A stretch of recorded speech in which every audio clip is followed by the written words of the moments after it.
শুধু অভিনেতা সিদ্দিক নয়, নায়ক ফিরদাউস, রিয়াজ, যত অভিনেতা, যত দালাল ছিল, গত 16 বছর তেলের দাম বেড়েছিল এই সমস্ত দালালদের কারণে। সারাদিন শুধু তেল আর পাম মারে মারে চলতো, পথ পাওয়ার জন্য, সুবিধা পাওয়ার জন্য। এই দালালদেরও বিচার করার দরকার আছে না নাই? গত 2 দিন আগে গ্রেফতার করা হয়েছে অভিনেতা সিদ্দিক, জানেন না? একেবারে ধরে তার শরীরের কাপড় চোপড় খুলে গণধোলাই দিয়েছে। এই সিদ্দিক বলেছিল, আমার রক্তে আর কারো রক্ত নাই, শুধু আওয়ামী লীগের আর বঙ্গবন্ধু রক্ত।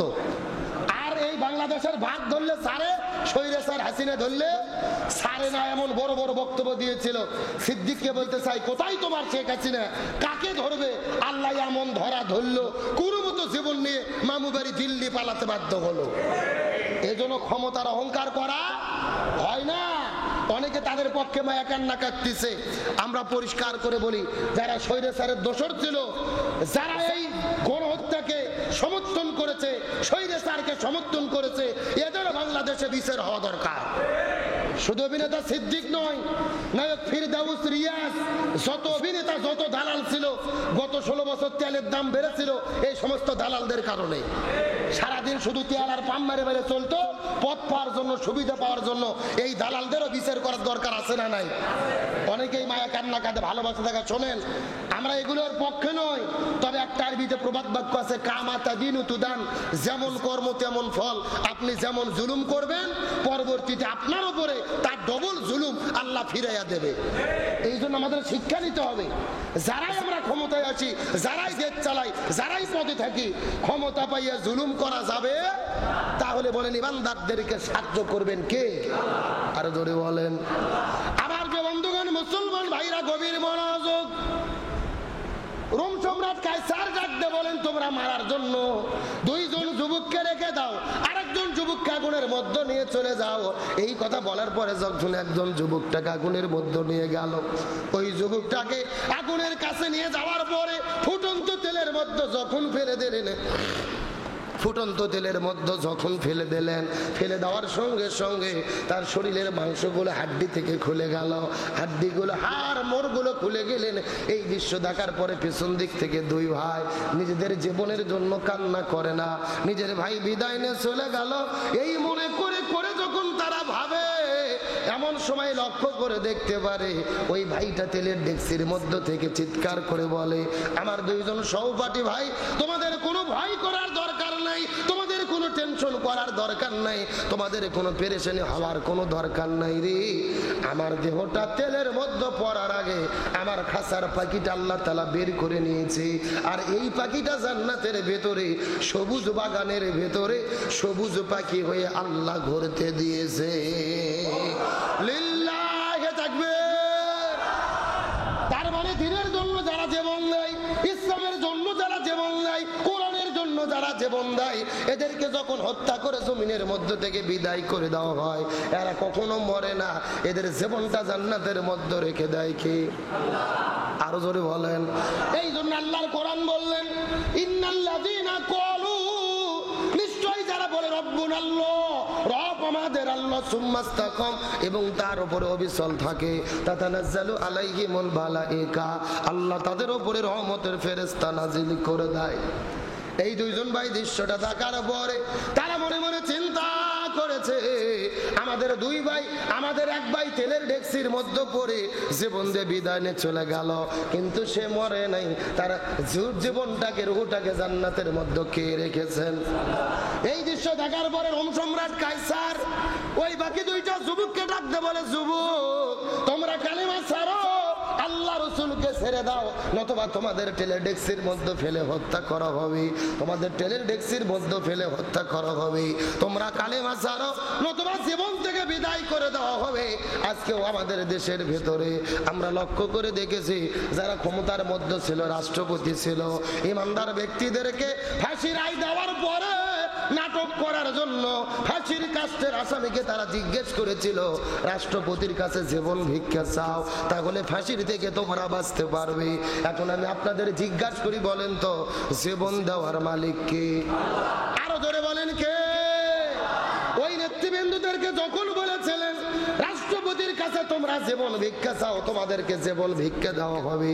আমাদের নেতৃবৃন্দ হাসতে হাসতে হাসতে হাসতে ফাঁসির দড়িতে চলেছে, কিন্তু তারা বলেছে আমরা জীবন দিয়ে বিদায় নিয়ে চলে যাব, কিন্তু কখনোই ঈমান হারা হব। আরো জোরে বলেন হব। এখন আমি আপনাদের জিজ্ঞাসা করি, বলেন তো রাষ্ট্রপতি কি জীবন দিতে পারে? এ জোরে বলেন পারে? এই বাংলাদেশে 3 জন রাষ্ট্রপতি, জোরে বলেন কয়জন? 1 নম্বর বঙ্গবন্ধু শেখ মুজিবুর রহমান, 2 নম্বর শহীদ প্রেসিডেন্ট জিয়াউর রহমান, আর 3 নম্বর হলো জিল্লুর রহমান। এই 3টা রহমান রাষ্ট্রপতি থাকা অবস্থায় মারা গেছে, রাষ্ট্রপতি থাকা অবস্থায় এই দুনিয়া থেকে বিদায় নিয়ে চলে গেছে। তার মানে বোঝা গেল রাষ্ট্রপতি জীবন দিতে পারে। আমার কথা কি বুঝেছেন? আচ্ছা, রাষ্ট্রপতি যদি জীবন দিতেই পারতো, তে নিজের জীবন কি নিজে রক্ষা করতো না? কেন যেই 3 জন রাষ্ট্রপতি নিজের রাষ্ট্রপতির চেয়ারে থেকে নিজের জীবন বাঁচাতে পারেনি, ওরা কেমনে আর একজনের জীবনকে বাঁচাবে? কথা কোন না? তাহলে যারা নিজেরা নিজের জীবনকে রক্ষা করতে পারে না, তারা আর একজনক জীবন ভিক্ষা দিতে। দরুদ সালাম বর্ষিত হোক সেই বিশ্ব মানবতার মুক্তির দূত সাইয়্যিদুল মুরসালিন খতামান নবিয়্যিন রাহমাতাল লিল আলামিনের প্রতি দরুদ সালাম সকলে পড়ি সাল্লাল্লাহু আলাইহি ওয়াসাল্লাম। সম্মানিত উপস্থিত হাজিরিন, আল্লাহ তাআলা পবিত্র কোরআনুল কারীমের মধ্যে 114টি সূরা দান করেছেন। জোরে বলেন কয়টি সূরা? 114টি সূরার মধ্যে একটি সূরার নাম হামিম সিজদা, নাম শুনেছেন?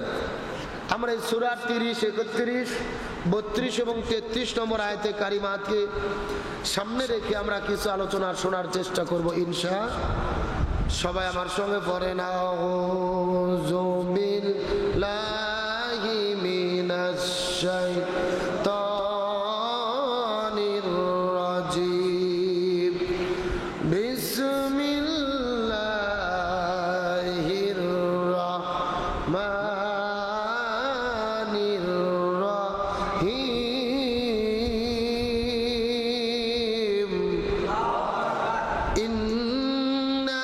ইন্নাল্লাযীনা ক্বালু রাব্বুনাল্লাহু সুম্মা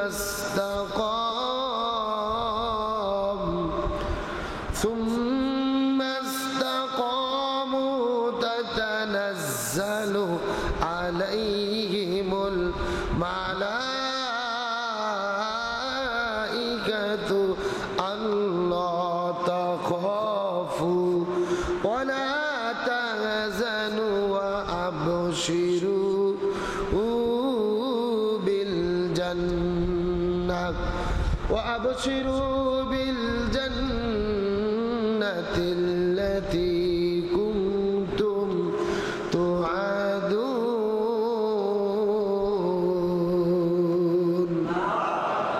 আরো জোরে বলেন আল্লাহু আকবার। আল্লাহ সুবহানাহু ওয়া তাআলা পবিত্র কোরআনুল কারীমের সূরা হামিম সিজদার 30 নম্বর আয়াতের মধ্যে কত চমৎকার করে বলেন, ইন্নাল্লাযীনা ক্বালু রাব্বুনাল্লাহু সুম্মা ইসতাকামু।